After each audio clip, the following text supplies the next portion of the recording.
Hi guys, we're at a nice location. I wanted to, well, there's a couple of spots in the woods that I would have rather have done this video, but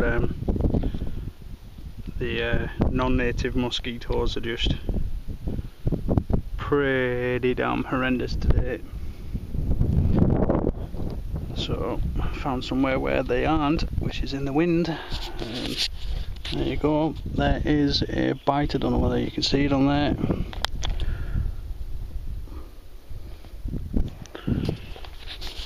Through insect repellent. But yeah, video. I've finished making my kits. And what I want to do is go through them before I list them on GearBastion. Right. Oh, spiky. This is where I sit on an ant's nest now. You watch. Right, so Urban Woodland Combat Survival. Kit number 1, kit number 2. Both with bloodhounds. Both with the Dropleg system. These are from Duncan FGYT1 Woodland blades. Dropleg. The rest's all done by myself. These were a little rough around the edges. Well, when I say rough, the lines aren't perfectly straight, but I've just done it with a carbide burr and a rotary tool. It's functional. I didn't make these to be show pieces. I have no intention of these to be show pieces. These with the intention of being used. They are held on this side just with a piece of knotted paracord. These are Mark 1s, and I didn't realise I was going to come up against this obstacle yet. On this side they are held on with Blade Tech molle clips, which makes the actual Dropleg sheath modular. I'm only going to take one of them apart, but I'll show you the knife.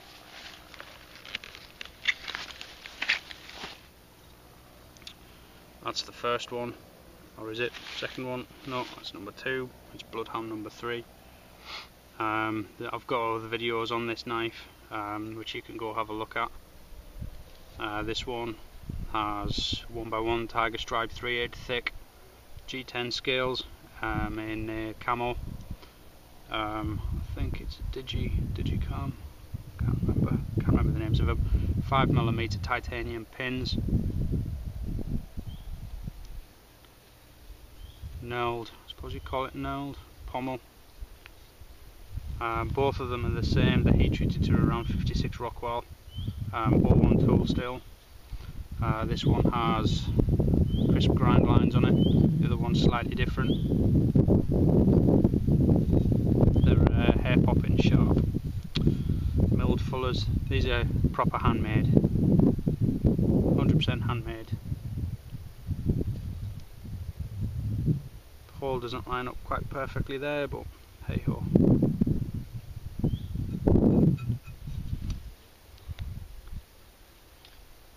UWCS on there, dobermanknives on there, Bloodhound number 3 on there, 01 at 56 HRC on there.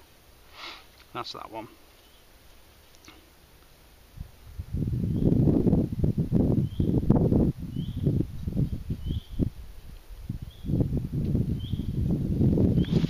That's the Dropleg system.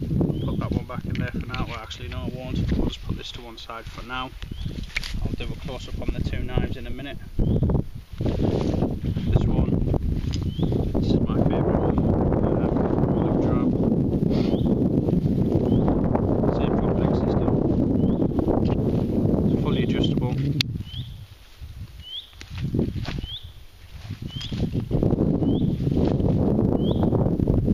And I'm not going to take the pouch off there. Common sense. There's the molle clip. There's a Blade Tech molle clip as well. This is a molle pouch. It has the molle loops all intact, so it's pretty modular. Start from the outside, the knife, this one. Same knife, slightly different pattern on the scales. It's OD green, 5mm titanium, Hunter orange liners. Jumping on the back, it's wedged, blood groove.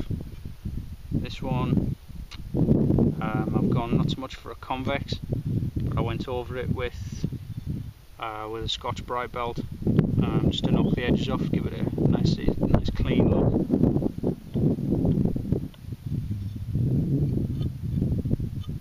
It's plenty sharp. Don't know if I mentioned it, these are both heat treated by myself, and gas forged with oil, and the quench line runs across here, so the spine remains flexible. It's also heat treated here from their back. Again, 56 Rockwell. I've got another video where I beat the living shit out of the first one of these, beat on it with the back of an axe, break a pallet up with it, thrown them at trees. These are pretty durable knives. They're actually genuine 1/4 inch thick. That's that one. Just pop that there. I'm going to try and keep this fairly quick. So on the outside, like I say, both of them are the same. On the outside you've got just a basic carabiner with a screw gate on it, kind of medium quality. That is a beta light, tritium light from there. It has a number of uses. First of all, if the power goes down, you can actually see where this is, but also can be used for various other survival techniques. That's a proper beta light as well, not a cheap one.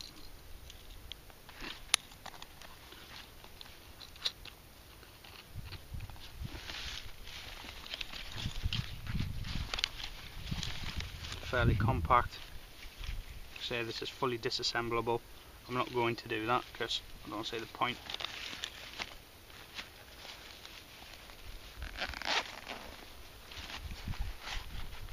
Alright, now inside we have a Cree LED, which is about it's about 220 lumens, with a lithium battery inside.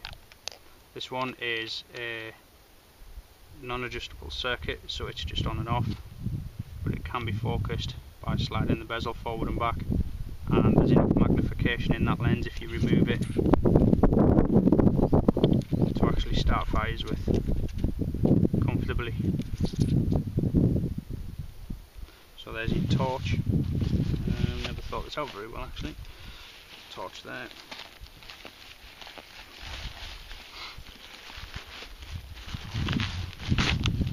Waterproof bag. So we've got Kendall mint cake. If you don't know what that is, high energy.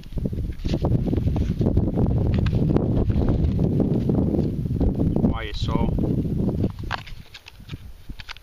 which I've actually taken out of the package and soaked in metal guard, so it's got a good waterproof coating on it. That's actually one of the decent ones. I'll go into more detail in my other video. Emergency blanket, as suggested by a few of you guys. It did have this tin in. It will still come with the tin, but the tin doesn't fit inside it. I've changed my mind on it, but it will still come with a tin, which has various things in. Again, if you check my other video.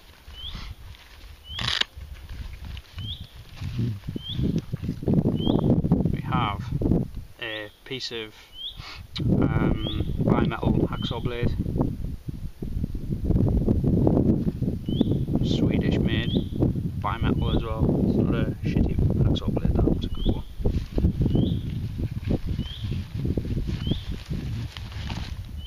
One of my design slingshots, which is based on Bill, aka Day Hiker's famous chalice. It's just my take on it.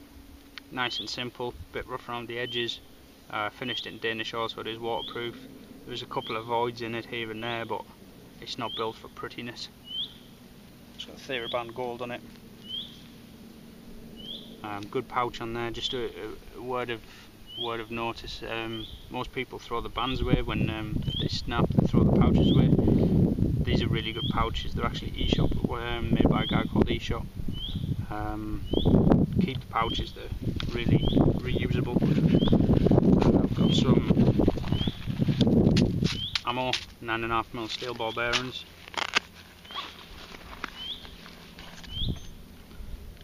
Ferrocerium rods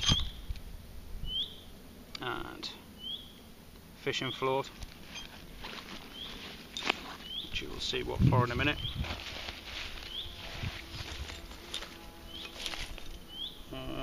What's that? It's a B. Right, so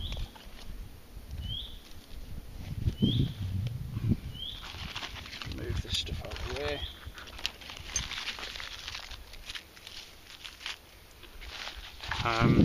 Waterproof pouch.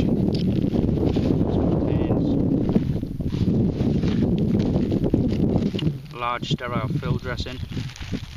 I was going to put military ones in, but the price was starting to go up a bit on this kit. Had to kind of cut it off at one point. Hand sanitizer. Chose this over normal fishing line because it has other applications. This is £25 braid on a nice little reel with a built-in cutter. You can open this box and you could spool it back onto there. I think that's nice and self-contained. It's also more than strong enough to make traps, various other bits and pieces. It's definitely good for lashing.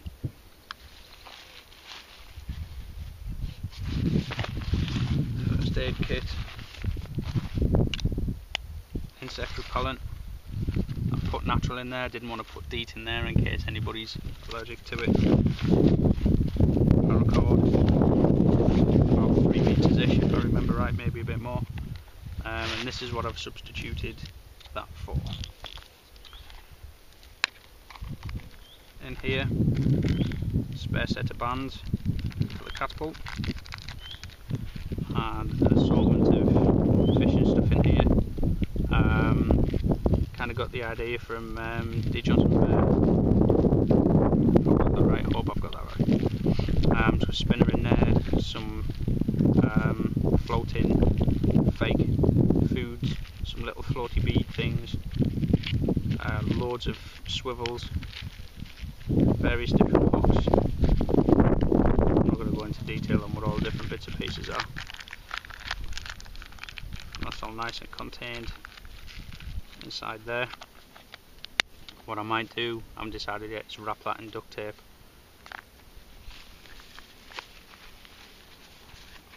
Inside the first aid kit.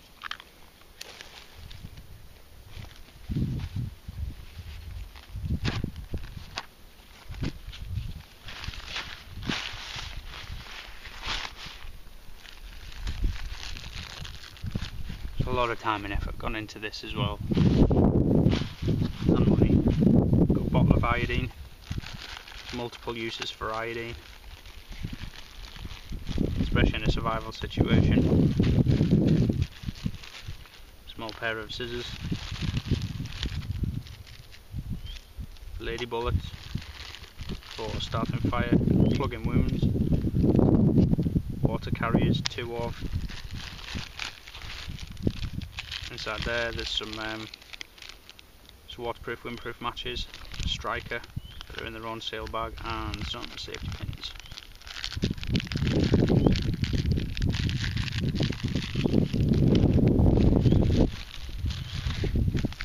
Finger bandage, eye bandage, antiseptic wipes, burn gel.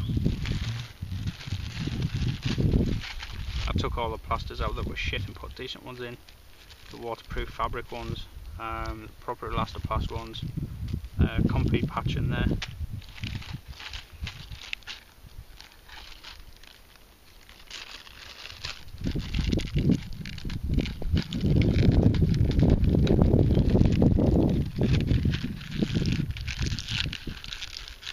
There was a few things I was going to put in here, but I've changed my mind against it. I've kept it pretty basic. I was going to put a suture kit in. I managed to track them down, but other people can add to it. I've already pretty much gone through all this in the other video. You've got indigestion tablets, purification tablets, laxatives, diarrhea relief tablets, antihistamines, aspirin, ibuprofen. Certainly more than enough to get you out of a pickle. I was going to, like I said, I was going to put other things in, but decided against it.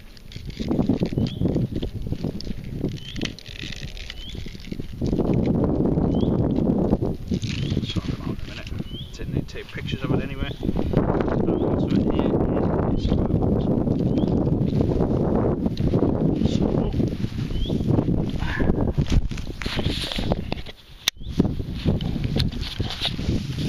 So there's the two knives. They will be going on GearBastion. Don't expect them to be cheap. There's, you know, a decent knife and sheath system in there as it is, which is, you know, quite a bit of money as it on its own. Then you've got obviously the pouch.